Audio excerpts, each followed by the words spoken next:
right, we are back, and there was much to be desired after my last game, needless to say. So, did what all good chess players do when they have a mediocre game. They eat something. Or at least I always try to get some fuel in the system. As we are waiting for a game, I'm currently in the pool. I'm hoping one will start up anytime. I've actually had to record this twice because people have avoided games as we're getting one. And we got another guy who has not played any blitz. You know, it makes me nervous when we're playing against people who have no rating in categories that I can interpret how strong they are. Because the rapid rating system is definitely not accurate by any means. And this time I'm going to go with E3. One of those systems that I like, as we can get a colors reverse Sicilian. And you can play knight takes e5 here, followed by d4. But I'm going to go with a3 because I'm feeling more of the Sicilian flair, if you will. So let's see what our opponent comes up with. Big think on move 5. Okay. I figured for a5, but since he's not going to go a5, let's go ahead and get a square for the b. And I'm not going to play bishop b2 immediately. I want to watch the e4 and f5 squares to prevent this kind of stuff. So we're just going to go queen c2. And there's nothing wrong with d4 earlier. It's more, I would like to keep the pawn structure more dynamic if possible. And just d4 is going to open up the game straight away. a6. I expected a5 again, but if b5, knight e7. I can't arrows today. And in these positions, bishop e2 is completely reasonable, but in a lot of lines, you actually want to go bishop d3 to keep an eye on this pawn. And you can follow by knight e4. After captures, the bishop is very strong, eyeing both wings on e4. So it's one of the structural plans here in the position. If you like Sicilians, why not? I mean, it's basically the same thing, except there's more fun, and you have the ball. You're starting with white.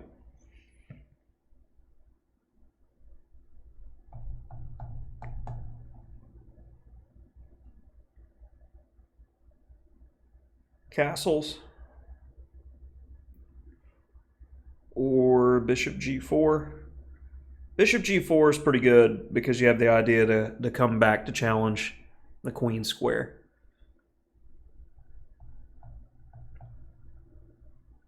But also after bishop g4, I may go bishop d3 anyway, because if takes, we get an open file to work with. And my king is definitely going to be safe over here for an aggressive position. As my opponent is going deep into the tank on move 8. If I get into serious time trouble in this one, I have earned it. As my opponent is giving me ample time to think. And it is a good question because, I mean, honestly, I know these types of positions pretty well and don't have much to think about for the first, say, 15 moves. But in a real game, what should you be doing with your time when it's your opponent's move? Because so many players do not have discipline at all when it's their opponent's move. They're just kind of like, I'm on mental break right now. And they're just empty-headed sitting there. The best players, the disciplined players, are workers. And they're sitting there not calculating, because calculation without a point is wasted effort. So what are they doing? Well, according to Bob Vinnick, the thinking style that you should be going through is just asking internal questions. When it's your opponent's move, ask general questions like, what am I going for? What is he going for? what's the plan in the position? What am I playing for? And the first thing I did was showed you the bishop d3 ideas. If it was my move right now, what would I be playing for? Because I presume castle kingside or something of the like is going to happen. So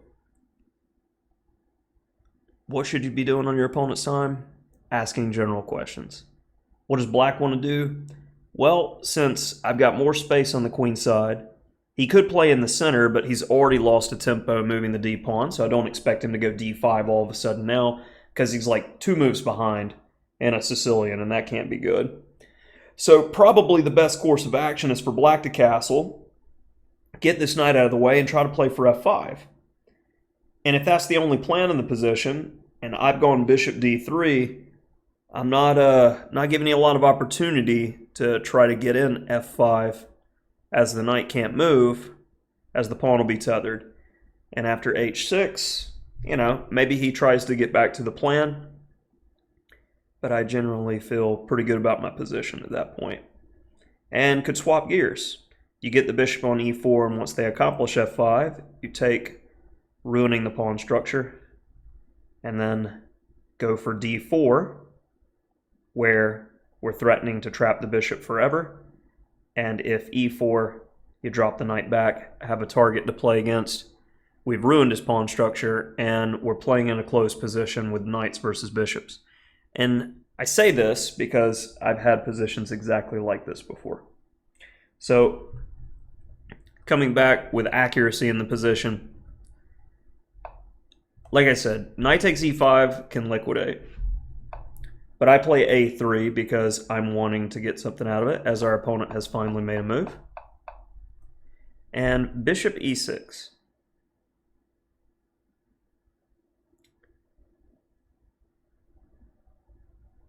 This tells me that our opponent is wanting to castle queenside or play d5.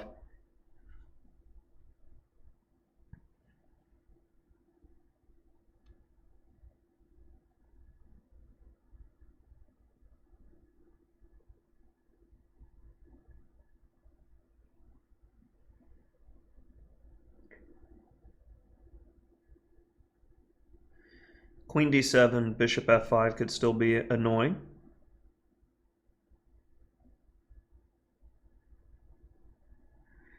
What you want to watch out for with bishop d3, if d5, pawn takes, knight takes, he can play knight takes, pawn takes, knight takes, where the knight would be hitting my queen and the bishop, and his queen would be attacking. So you want to take on d5 a whole bunch. I still like my original intention of bishop d3.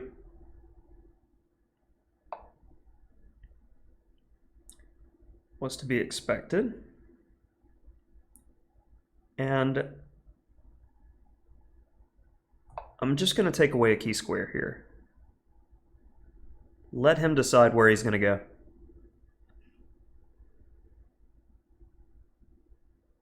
I do have knight g5 trying to net the bishop pair. Like, if castle's queenside, knight g5 is definitely to be considered, as knight takes, queen takes, bishop f5 is going to win the queen.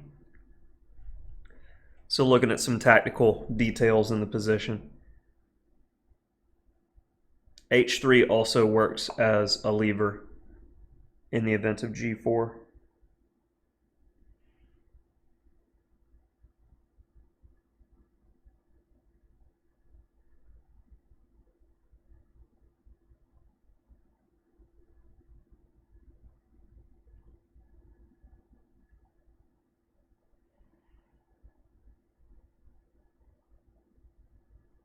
It's hard for him to move this knight.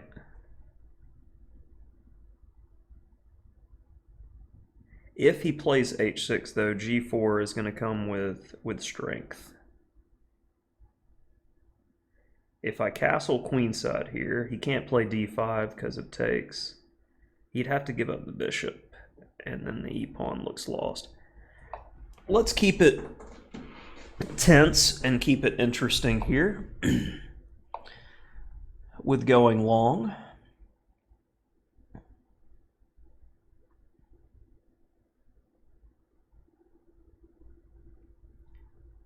My opponent just wanted to open up the position. You got to pay for that. So let's start our attack on the other wing, opposite side castling positions and whatnot. And the thing he forgot about, when you move this knight, that's no longer defended. So I have the in-between move.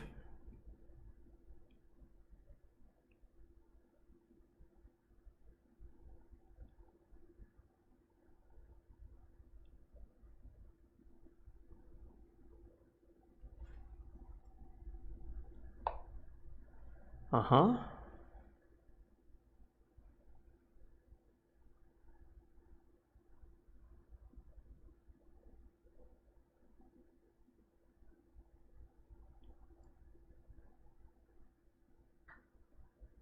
And I want to sack that.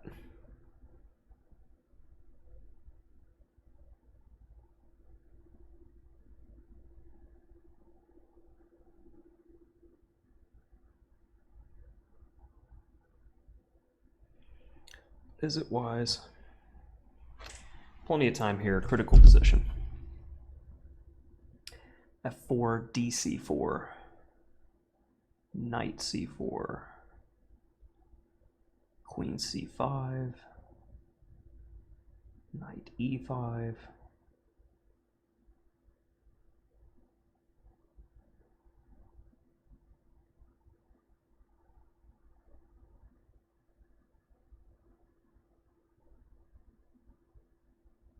So much is going on. But I love the idea of playing F4. That's just striking to me.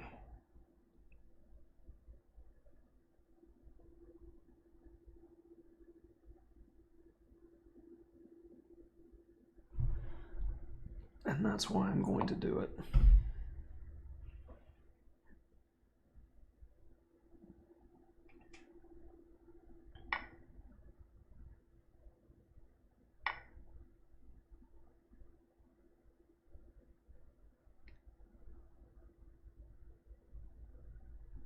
Threat, but in doing that, I am taking on some risk because the bishop could get stuck over there, or just the time lost after taking the pawn and bringing it back may not be the best decision.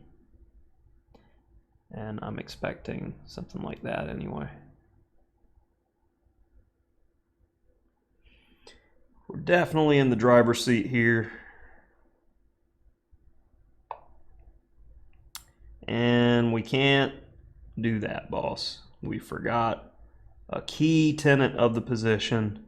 You must treat your woman with respect.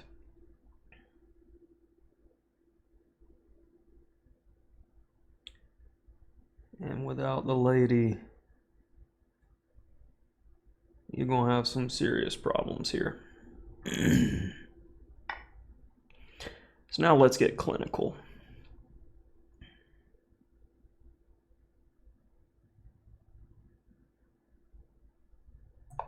No pins, no hope, no problem. Rook c8, g5, followed by bishop h7. Then I'm going to come back and try to get some trades. It's not much of a pin with the bishop and pawn still guarding. This is just a easy feel-good move, king b1, to stop any of the rook c8 nonsense in the future. Okay.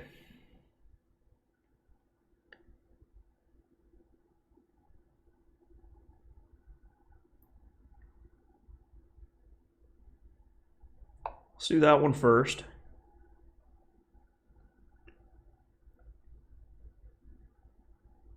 And it's not so much to grab this as much as I'm trying to provoke knight takes. So on queen takes, I'm threatening mate, and there it is.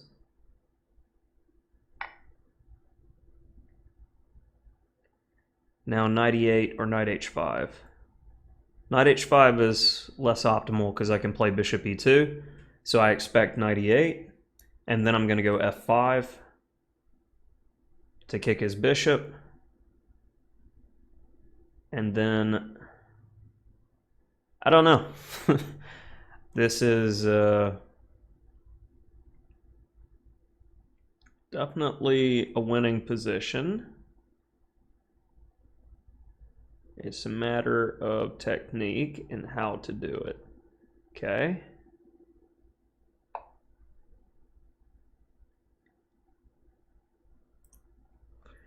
This should end matters much faster than if he played knight e8. Knight g3, mate.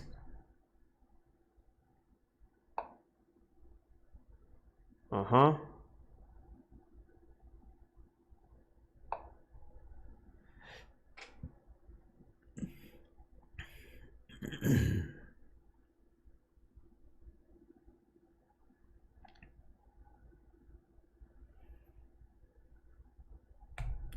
I want it. So, what should I be thinking about in this position? Checkmate. How are we going to get it on g7? What do we need to do? Remove the guard. 'Twas expected.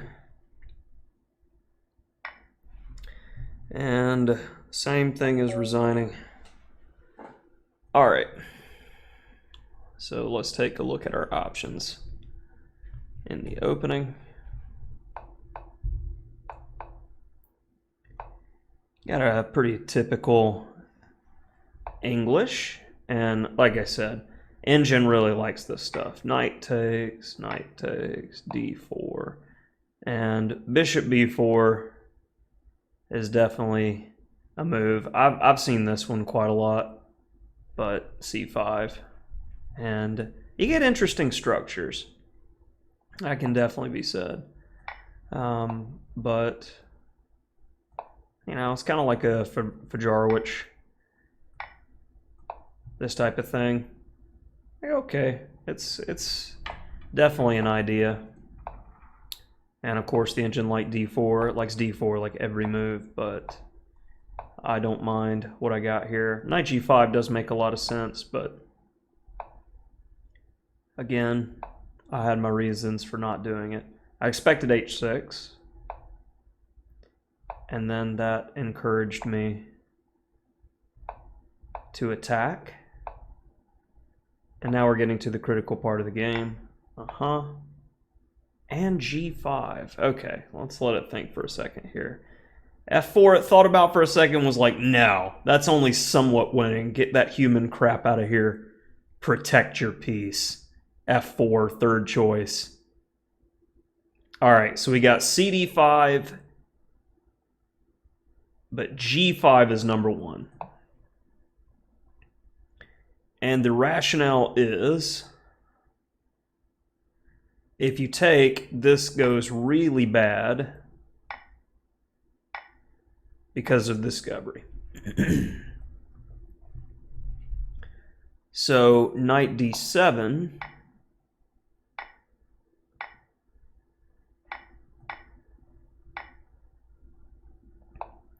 It loves this position to the end of the world. His g6, queen c3, f6. Yeah, definitely winning. 7 points. And more forcing than what I did. So understandable. f4.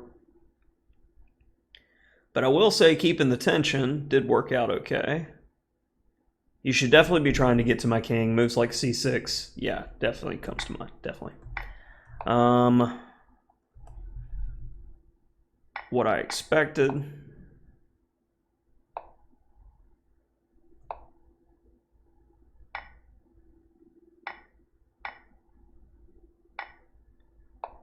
Bishop pair. Pawn keeps going. Yep, easy to understand that one is winning. Queen c5 was a secondary move, but then knight a4 and looking for trouble. But this did not do him any favors with the big threat of mate. And why didn't I just mate him immediately? So focused on wanting the G7 square, I just can't handle it. All right. So still not my best game, but definitely better than the first one in this set. Good God, that was a terrible game on my part. Yeah. That'll do it for this one.